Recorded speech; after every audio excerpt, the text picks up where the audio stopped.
Nous sommes samedi, le 14 septembre 2019. Merci de nous rejoindre pour le 13h. Les chefs d'État ou de gouvernement des pays membres de la CEDEAO sont à Ouagadougou pour prendre part au sommet extraordinaire consacré à la lutte contre le terrorisme. Le Tchadien Idriss Déby et le Mauritanien Mohamed Ould Ghazouani sont également présents. Le président Alassane Ouattara, lui, est sur place depuis hier, vendredi. Le Premier ministre Amadou Gon Coulibaly a échangé hier ici à Abidjan Plateau avec Coralie Gevers, la directrice des opérations de la Banque mondiale. Au centre de ces échanges, le point de la coopération entre l'institution financière et la Côte d'Ivoire. Nous irons à la primature où nous attend Alexis Ouedraogo. Les Zimbabwéens rendent un dernier hommage national ce samedi à l'ancien président Robert Mugabe, héros acclamé de l'indépendance du pays. Une vingtaine de chefs d'État africains en fonction ou à la retraite et plusieurs dizaines de milliers de personnes sont attendues au stade national des sports de Harare pour des funérailles en grand apparat. Ouagadougou accueille ce week-end un sommet extraordinaire de la CEDEAO consacré à la sécurité. Les chefs d'État ou de gouvernement de la quinzaine de pays membres sont présents pour discuter de la lutte contre le terrorisme dans la sous-région et de l'avenir incertain du G5 Sahel. Le président Alassane Ouattara est sur place depuis hier. Il est accompagné de plusieurs membres du gouvernement. Jérôme Kofi Abolin. Fédérer les chances en vue de faire face efficacement au terrorisme, le G5 Sahel et la CEDEAO, l'ayant compris, décident de se retrouver à Ouagadougou pour plancher sur un plan d'urgence. C'est pour prendre part à cette rencontre que le président de la République de Côte d'Ivoire, Alassane Ouattara, est arrivé ce vendredi dans la capitale burkinabé. Le chef de l'État ivoirien et ses pairs entendent à travers ce sommet prendre un engagement formel quant aux actions à mener pour venir à bout de ce fléau. Il s'agit en fait de tout mettre en œuvre pour permettre aux populations des différents pays de vivre dans la quiétude totale. La rencontre de Ouagadougou se veut celle de toutes les chances pour contenir ce mal, entendez le terrorisme qui n'épargne aucun pays. Et ici en Côte d'Ivoire, le Premier ministre Amadou Gon Coulibaly a échangé hier vendredi avec Coralie Gevers, la directrice des opérations de la Banque mondiale. Le point de la coopération entre l'institution financière et la Côte d'Ivoire, voilà l'objet de cette rencontre. Alexis Ouedraogo a assisté aux échanges, son témoignage. Coralie Gevers, reçue par le Premier ministre ivoirien ce vendredi. La nouvelle directrice des opérations de la Banque mondiale dans le pays est venue prendre contact avec le chef du gouvernement. Nous avions décidé que nous aurions aussi une première réunion de travail et c'est ce que nous avons fait aujourd'hui. Comme vous le savez, le portefeuille financé par la Banque mondiale et qui est mis en œuvre avec le gouvernement ici en Côte d'Ivoire est de près de 3 milliards de dollars. Et dès lors, nous étions très focalisés aujourd'hui, je dois dire, avec Monsieur le Premier ministre sur la mise en œuvre et s'assurer que ces activités produisent des résultats. Savoir qu'est-ce qu'on doit faire pour travailler étroitement et soutenir les ministères à mettre en œuvre ces projets, que ce soit dans le domaine de l'infrastructure, dans le domaine social, en termes de filets sociaux, de programmes santé, éducation, et les programmes jeunesse-emploi, pour vraiment veiller à ce que vous voyez des réalisations concrètes. C'est en octobre prochain que se tient à Washington les assemblées annuelles 2019 de la Banque mondiale. La rentrée des classes s'est faite depuis lundi dernier, 9 septembre, sur toute l'étendue du territoire ivoirien. Face aux enjeux de l'année scolaire, la direction de l'animation, de la promotion et du suivi du COGES a initié un forum national. Une grande rencontre à l'intention des COGES qui avait pour objectif d'outiller ces comités sur les bonnes pratiques en matière de gestion. Le témoignage de Godefroy Okambawa. Au centre de l'action éducative et surtout par leur implication à l'amélioration du système éducatif ivoirien, les COGES, les comités de gestion des établissements scolaires, s'accordent qu'il faut en faire encore plus pour une école de qualité en Côte d'Ivoire. L'école ne peut plus se faire sans la communauté. Que les parents s'impliquent, qu'ils viennent même contrôler ce que nous faisons à l'école. Ça permettrait à tout le monde de s'intéresser à la chose. Et justement, au cours de ce premier forum national, initié par la direction de l'animation, de la promotion et du suivi des COGES, il s'agit d'outiller les acteurs et gestionnaires de ces COGES pour une meilleure gouvernance. Que les parents d'élèves viennent comprendre le fonctionnement de leur instrument, le COGES, et savoir quelle est leur responsabilité réelle sur les dépenses à faire. Il y a des frais annexes qui apparaissent dans les écoles. Quand on lève des frais, on dit que c'est les COGES. Or, ces frais ne reviennent pas toujours aux COGES. Pour la ministre de l'Éducation nationale, la contribution des COGES exprime la volonté de la communauté éducative d'atteindre les objectifs fixés dans le cadre de l'école obligatoire et pour une année scolaire sans interruption. La mobilisation effective de tous les acteurs de la société ivoirienne autour de l'éducation permettra à n'en point douter de réussir le pari de la volonté politique exprimée à travers le leadership du gouvernement. Offrir les mêmes chances de succès à tous les enfants de 0 à 16 ans et créer les conditions les plus propices à leur insertion socio-professionnelle. J'engage l'ensemble de mes collaborateurs à insuffler une dynamique nouvelle, en rupture avec les pratiques qui freinent les efforts gouvernementaux ainsi que ceux des partenaires au développement en faveur de l'amélioration et de la performance de notre système éducatif. Ce forum national est le premier du genre initié au profit des COGES. À ce jour, 9 415 bureaux exécutifs COGES sont installés dans les établissements scolaires publics, dont 409 dans le secondaire et 9 006 dans le primaire. Dans le cadre du programme social du gouvernement qui est en marche, 21 000 pompes villageoises à motricité humaine seront réparées pour améliorer la fourniture d'eau dans toutes les localités du pays. Les agents ont déjà reçu leur kit de réparation. C'est ce que nous dit Lanciné Bakayoko. Rencontre importante entre le ministre de l'Hydraulique, les préfets des régions et les présidents de conseils régionaux. À l'ordre du jour, la problématique de l'approvisionnement de l'eau potable dans les zones rurales. L'administration territoriale est déjà bien au fait des enjeux. En Côte d'Ivoire, le taux de panne des pompes à motricité humaine est estimé à environ 40%.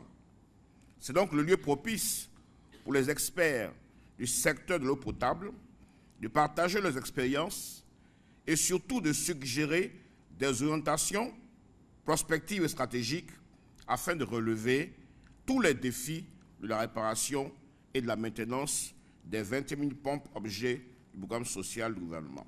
À l'heure de l'opérationnalisation de ce projet vital en faveur des populations du pays profond, plusieurs axes prioritaires tiennent à cœur le gouvernement.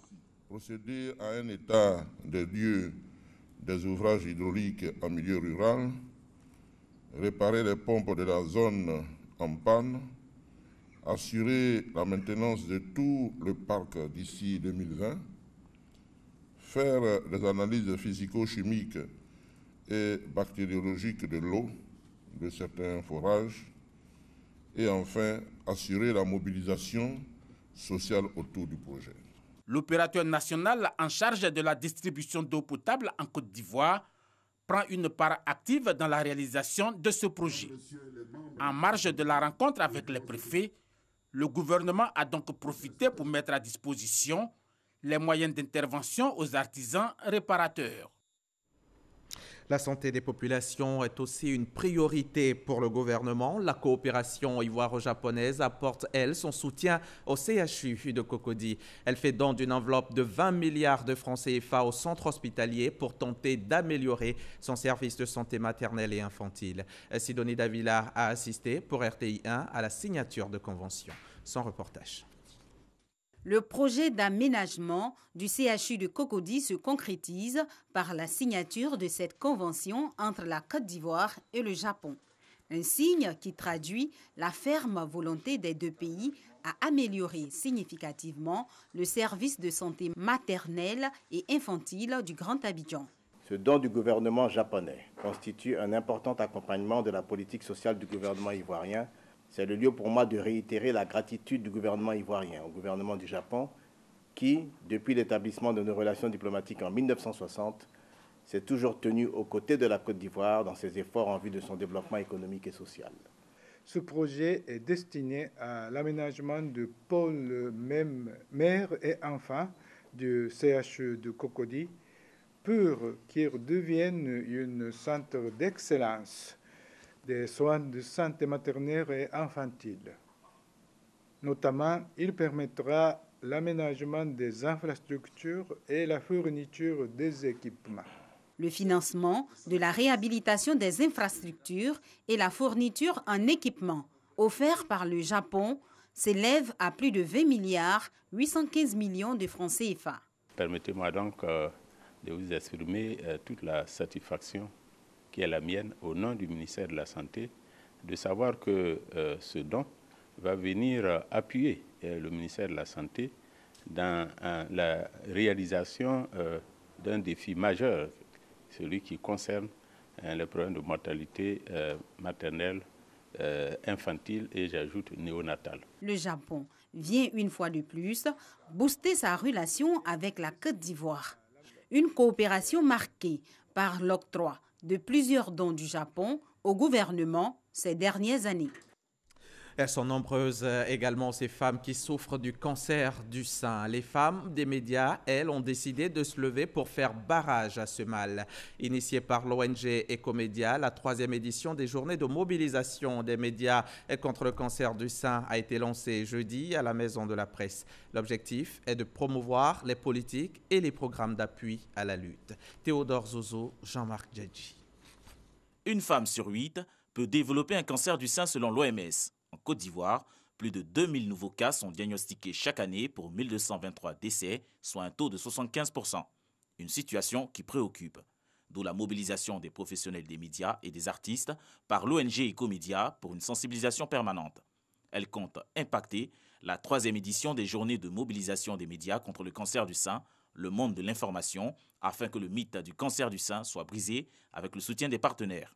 Cette initiative a pour objectif de mobiliser les journalistes nationaux ou internationaux à la mobilisation, à la sensibilisation contre le cancer du sein. Quand on lutte contre le cancer du sein, il faut se dire que c'est un combat, c'est une bataille de longue haleine, jusqu'à ce que le cancer du sein ou les cancers du sein soient finalement battus. Cette cérémonie, meublée par une conférence sur le cancer du sein, animé par le professeur Innocent Adoubi, directeur coordonnateur du plan national de lutte contre le cancer PNLCA. Une conférence qui révèle l'existence de 12 types de cancers du sein, pas tous détectables par palpation. La mammographie est donc nécessaire surtout pour les femmes de 40 à 60 ans. Et il était de notre devoir ici de parler du mythe que constitue le cancer du sein, qui est une pathologie aujourd'hui beaucoup maîtrisée par la science, parce que diagnostiquée tôt, la guérison est certaine dans plus de 80% des cas. Nous avons les moyens de guérir le cancer en Côte d'Ivoire. Des participants heureux de la pertinence de l'initiative. À travers cette rencontre-là, nous sommes envoyés en mission pour donner la bonne information et pour permettre justement aux populations qui vivent dans l'ignorance d'être mieux informées. Agnès Crédit, guérie, elle, du cancer du sein, est l'ambassadrice de cette 3e édition qui connaîtra sa cérémonie officielle le 12 octobre prochain à l'ISTC Polytechnique de Cocody. Et nous restons à la Maison de la Presse. Ce lieu abrite en ce moment même l'élection du président de l'UNJCI, les journalistes membres donc de l'UNJCI, l'Union nationale des journalistes de Côte d'Ivoire. Ils élisent leur président ce samedi. L'élection qui oppose Jean-Claude Koulibaly à Lance Touré a démarré à 9h ce matin, comme vous le voyez en image. L'élection se poursuit jusqu'à 13h55. Ces images nous sont rapportées par Didier Nguesson. Son reportage complet vous sera proposé ce soir dans le 20h. L'autorité nationale de la presse observe avec préoccupation dans le traitement ou la retranscription de l'information politique par la presse une résurgence des termes et des expressions tendant à maintenir les populations dans une atmosphère quasi constante de conflits, rappelant régulièrement à la mémoire collective des faits et événements douloureux liés à la crise qu'a connue la Côte d'Ivoire. Ces termes sont révélateurs de ce que des professionnels de la presse contribuent à encourager les acteurs de la scène politique à un pugilat permanent. Cela est d'autant plus inquiétant que bien de mots et termes investis d'une charge haineuse ou méprisante émanent du champ lexical intentionnellement choisi par des professionnels de la presse. Face à ces menaces sur le dialogue politique républicain aux conséquences imprévisibles et la cohésion sociale, l'ANP invite les professionnels de la presse à utiliser des termes mesurés et à se garder de rapporter des propos inutilement belliqueux dans le traitement de l'information et dans le compte-rendu des activités des hommes politiques. C'est signé des mains de Raphaël Lakwe, le président de l'ANP. Mettons à présent le cap sur Abengourou. Le ministre de l'Intérieur et de la Protection civile y était hier vendredi pour l'inauguration du centre de secours d'urgence de la région. Selon le ministre, tous les centres de secours d'urgence du pays seront équipés de matériel adéquat afin de répondre efficacement aux préoccupations des populations. On suit le reportage d'Herman Niamia, notre correspondant dans la région. C'est cet entrepôt qui abrite désormais le centre de secours d'urgence de la région de l'Indénie-Guablé. Situé à proximité du camp militaire d'Abengourou, ce centre, inauguré ce jour par le ministre de la Sécurité et de la Protection civile, était auparavant logé au sein du siège du conseil régional de l'Indénie-Guablé. Le centre de secours d'urgence de la région de l'Indénie-Guablé à l'honneur ce jour a été ouvert par arrêté du 15 février 2015. Il a pour mission principale le secours d'urgence en cas d'accident, le secours d'urgence en cas d'incendie, le secours d'urgence en cas de sinistre et de catastrophe. Sa compétence territoriale s'étend aux départements et communes et sous-préfectures de la région de l'Indénie-Guablé. D'un effectif de 60 pompiers civils, dont 3 dames et 57 hommes, le centre de secours d'urgence de l'Indénie-Guablé est sous la responsabilité de l'agent servant Gueyoulou Sei Suzanne Eliane. Pour le premier trimestre de l'année 2019, le centre totalise 602 interventions, dont entre autres 12 feux de domicile et 203 accidents de circulation.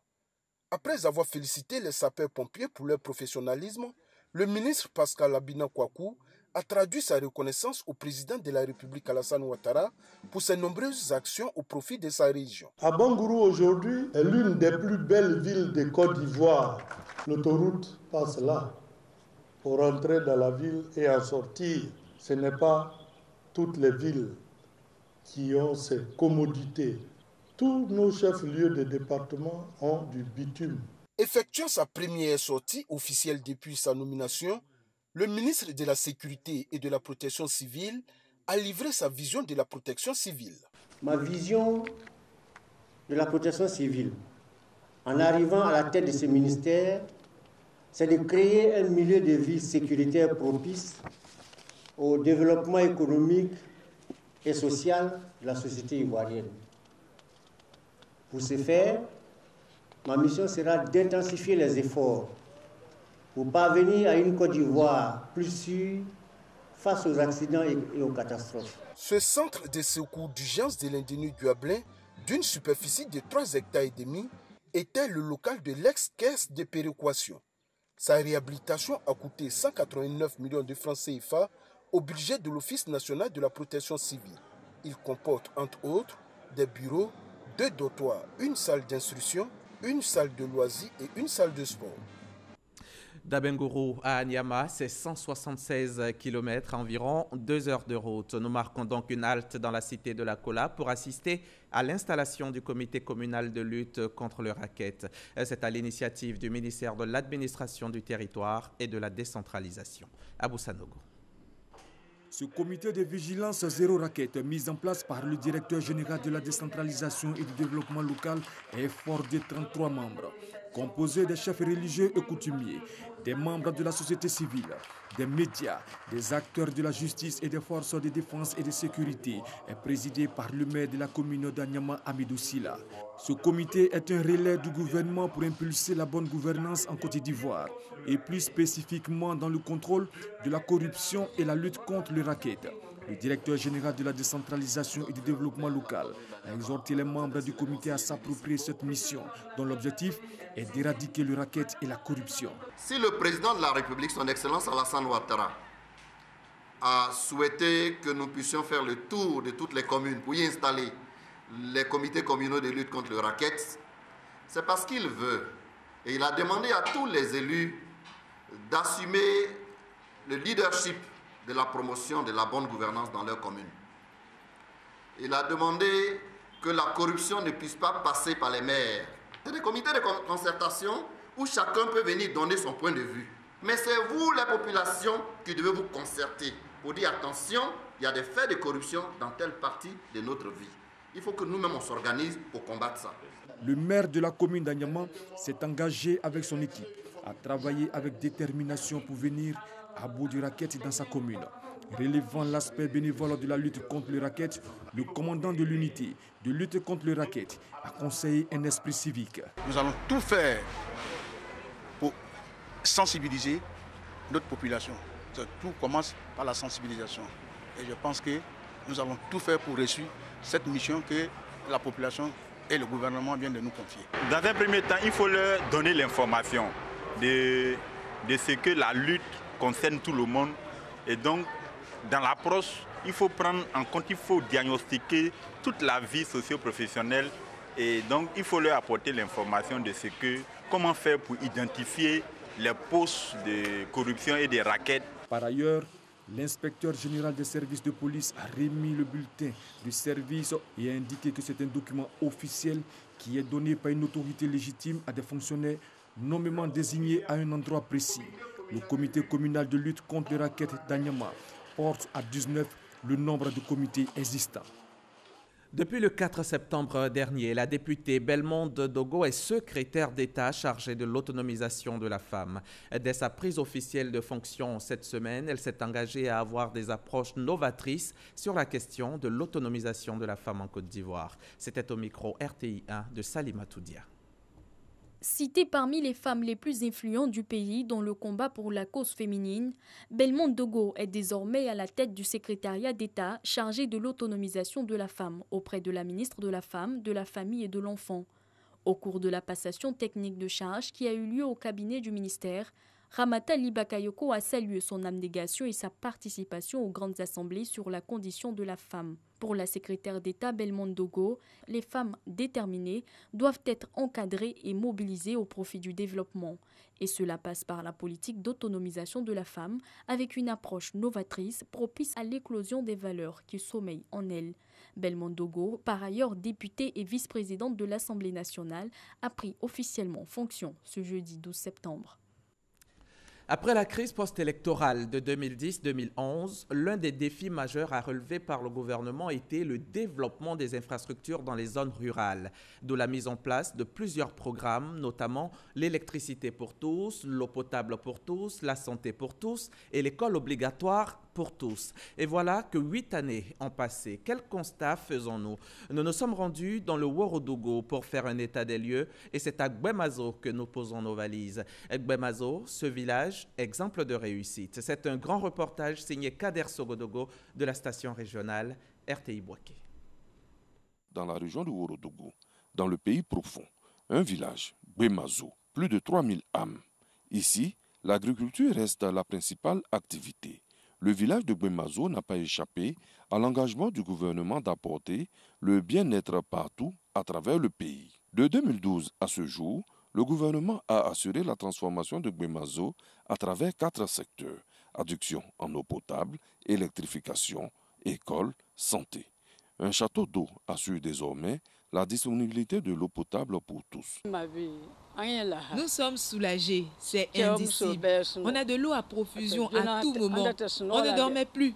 Il fallait aller à la pompe dès l'aube ou très tard dans la nuit pour espérer avoir de l'eau. Nous sommes vraiment contents d'avoir de l'eau potable à partir du château d'eau. Avec l'extension du réseau électrique dans le canton Ouattaradougou, dont fait partie Gbemazo, les villages voisins de Karaba et Kondogo sont également alimentés. Le programme Électricité pour tous améliore les conditions de vie des populations, grâce notamment à l'abonnement de 1000 francs CFA. C'est le cas à Kondogo et Karaba. L'électricité a généré bien d'activités génératrices de revenus. J'ai moi-même acheté un congélateur qui me permet d'avoir l'eau fraîche. Les jeunes ont installé des petits commerces qui leur permettent d'avoir les moyens de subvenir à leurs besoins. L'école obligatoire pour tous, Gbemazo a connu l'extension de son école à travers la construction de 9 nouvelles salles de classe. La santé pour tous. Depuis 2018, le village a un centre de santé flambant neuf, avec un dispensaire et une maternité pour la prise en charge des populations. Auparavant, il nous fallait aller à Kani, à 37 km, ou alors à Djibrosso, à 30 km, ou alors à Worofla, à 30 km. Aujourd'hui, à 75 mètres, à 1 minute de marche du village, vous avez un centre de santé. Nous ne pouvons que dire toute notre infinie reconnaissance au président de la République, Alassane Ouattara. En plus de ces services sociaux de base, Gbemazo vient de rentrer dans l'ère de la téléphonie mobile.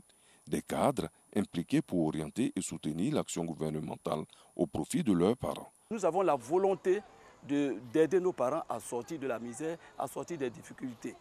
Voilà, aujourd'hui, nous voulons, comme on le dit, nous voulons être un village émergent.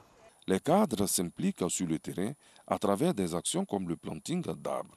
Cela participe bien à la reconstitution du couvert forestier. Ces actions, accompagnées par les services sociaux de base, apportent un développement socio-économique à travers l'explosion des petits commerces et métiers. Récemment, en visite à Gbemazo, le ministre de la Santé et de l'Hygiène publique a réitéré l'engagement du gouvernement à poursuivre ses efforts en leur faveur. Au nom du Premier ministre Amadou Gon Coulibaly, il a remis un important don de matériel médical. Merci pour cette initiative qui s'inscrit pleinement dans le cadre du programme social du gouvernement PS-Gouv 2019-2020 et qui a pour objectif de renforcer les acquis de l'action sociale du gouvernement dont un meilleur accès des populations aux soins de santé. Gbemazo constitue un symbole de la reconstruction engagée par les autorités à travers toute la Côte d'Ivoire. Cependant, des défis demeurent, notamment l'amélioration du tronçon routier Kani-Gbemazo. Un besoin urgent qui permettra, c'est sûr, à tous d'aller à la découverte de la richesse culturelle de Gbemazo, avec des sonorités et des pas de danse plaisants.